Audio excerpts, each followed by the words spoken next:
My name is David Brown. For this video, I'll be talking about the movie Dawn of the Dead, the original from 1978, and Zombie. And as I'll be showing, usually these are considered two versions of the same movie. It's really a lot more complicated than that. And for my credibility, I've got these two discs, I've got the remake, and I also have the novelization, and a rant I'll go into right here and now. There are things here that we should be getting laws to cover.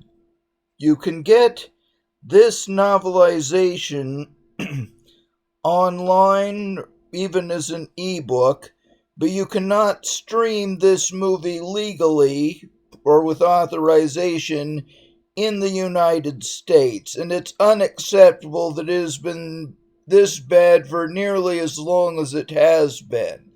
It's over 10 years since we had an authorized disc release of Dawn of the Dead, and it's still not available for streaming. A big part of why I got this Zombie, which I'll be getting into in just a moment, is that the DVD of Dawn of the Dead, the theatrical US version, has not been available on Blu-ray in over 10 years. I believe right now it might be at 15. That's how bad it is, all because people have tied up the rights to the movie. Now, here's the immediate backstory. Dawn of the Dead was the theatrical version of a movie by George Romero, who had directed Night of the Living Dead. It's part of a trilogy, and I'll say right here, this is my all-time favorite zombie movie. The way it works, you have Night of the Living Dead, Dawn of the Dead, and Day of the Dead. If anything, Day of the Dead is actually the best one. At least on a good mood, I could give it the best, but this is still the one that's the most fun. If you have seen the movie, you know what I'm talking about.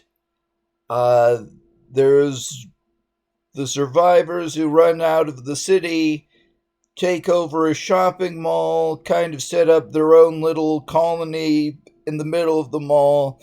There's lots of action, quite a bit of gore, also actually a lot of humor. And this is another version. The movie was made by George Romero in collaboration with an Italian filmmaker named Dario Argento. So this was what Romero put together for US audiences. This was released in Europe. And a very important thing to bear in mind, these two versions of the film are the only ones that were actually shown in theaters. There are other versions. There's one version that was shown on the big screen at the time, but on a very limited basis. The way it works, this is about 2 hours and 6 or 7 minutes. This is just under 2 hours. Another version went closer to an hour and 20 minutes. Another version that you can find on YouTube is even longer. That's really a fan edit.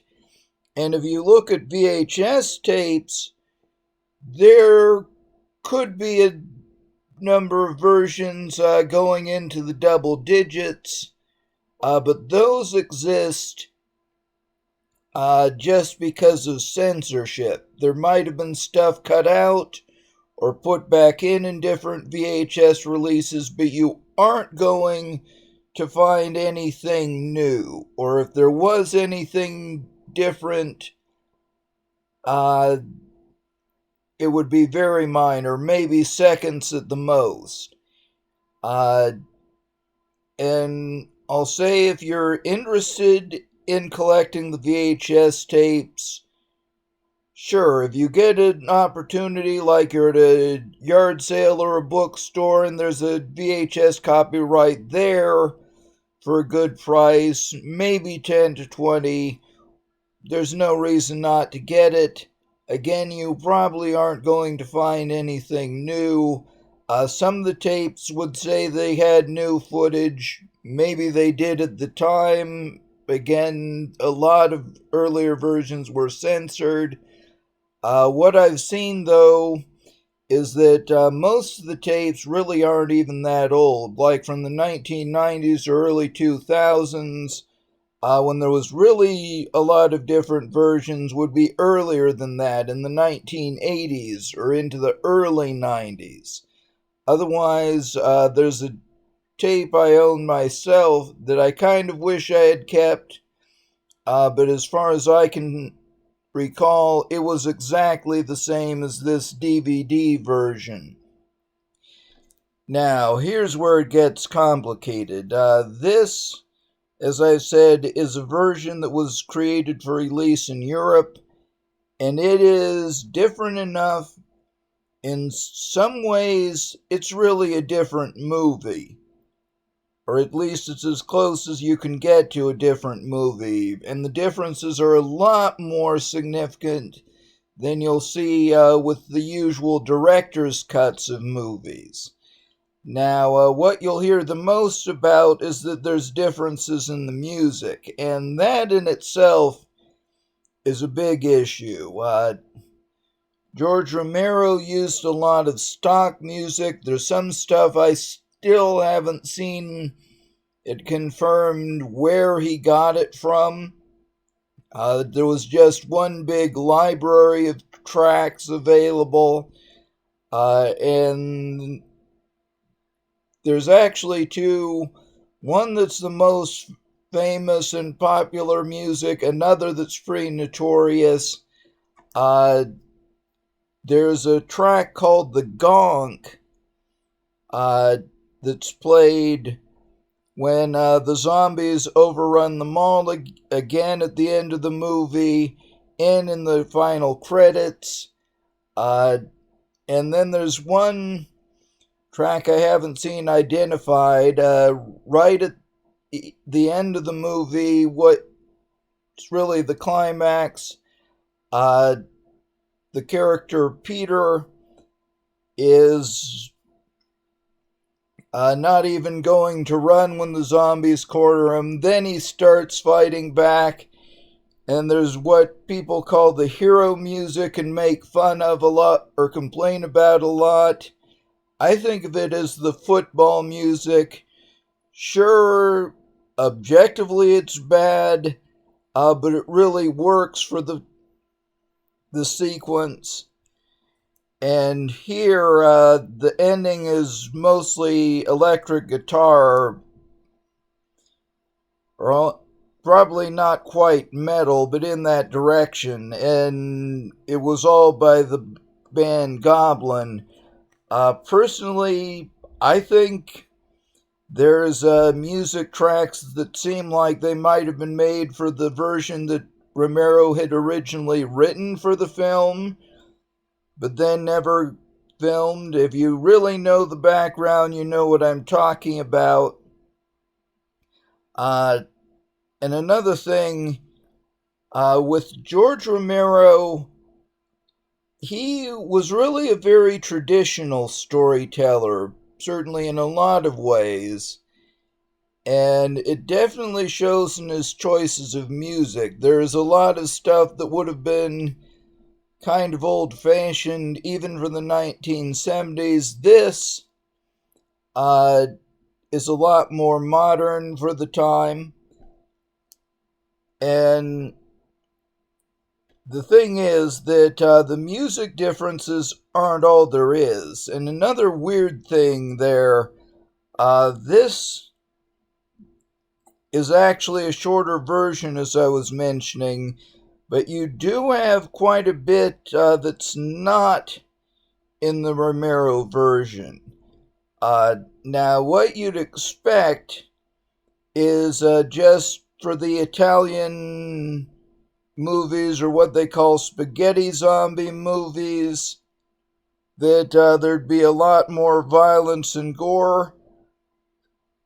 There is certainly a bit more. You've got at least a couple gore shots, like a zombie getting its hand cut off, that's not in the US version. A few other scenes where they're there in either version, but in the zombie cut you see a bit more.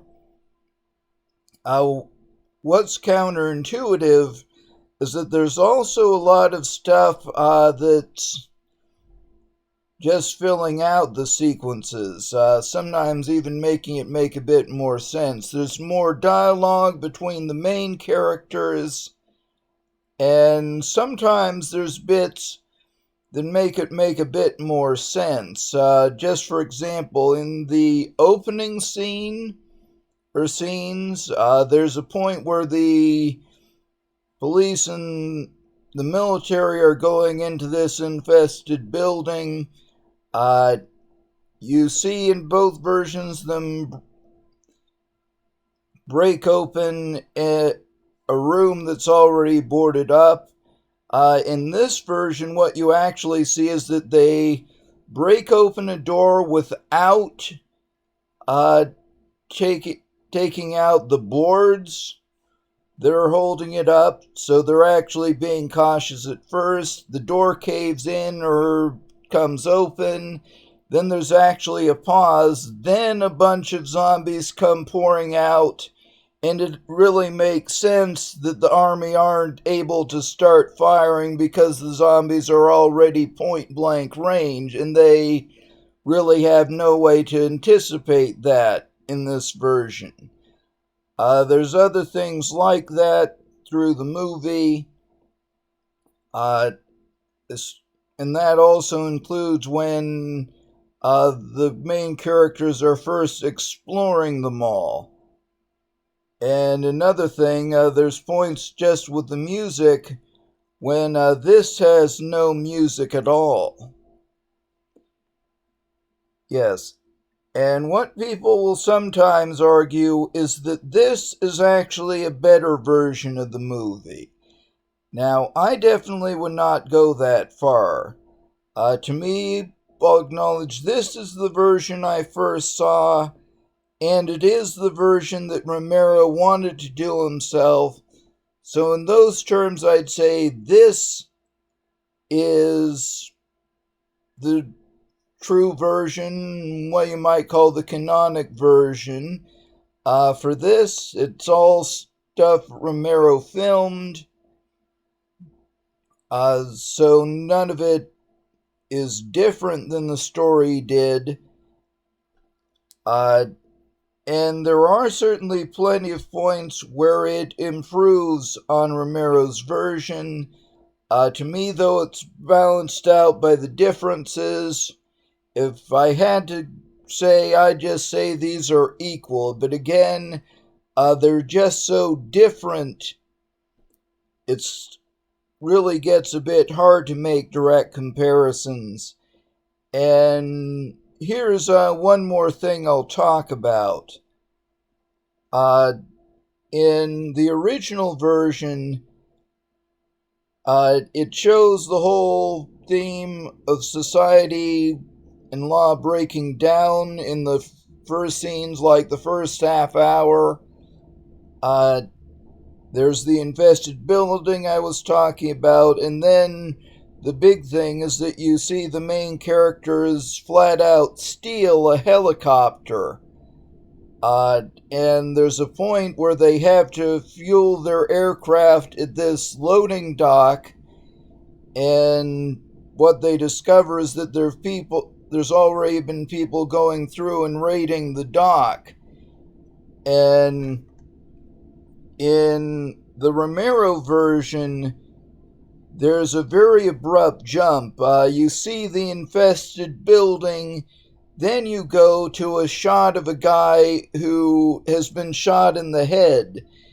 And what I've always understood was implied there is that maybe the good guys, what we'd otherwise call the good guys, actually shot him.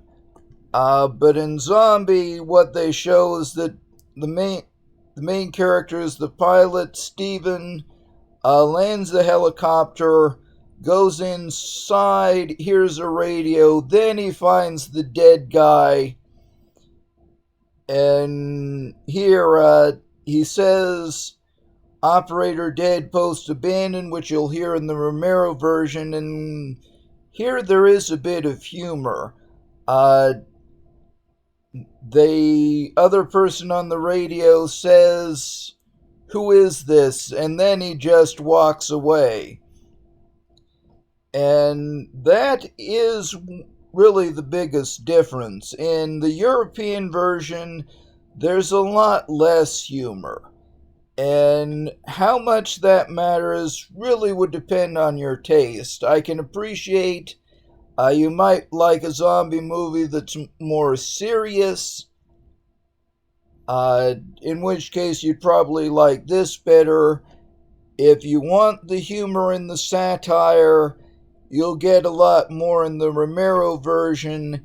And one more thing, in the dock scene I was talking about, there's also a cameo by Joe Pilato. He died a few years ago, and that was something I was aware of. I felt bad for.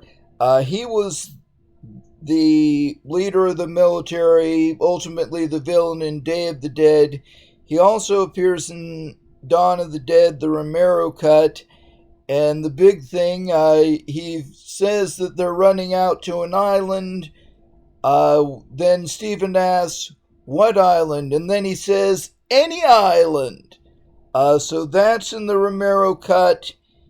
There's longer versions of the scene in the really long cut and some of the fan edits. In Zombie, that whole thing was cut out. And that really covers my thoughts on this. It's taken a lot less time.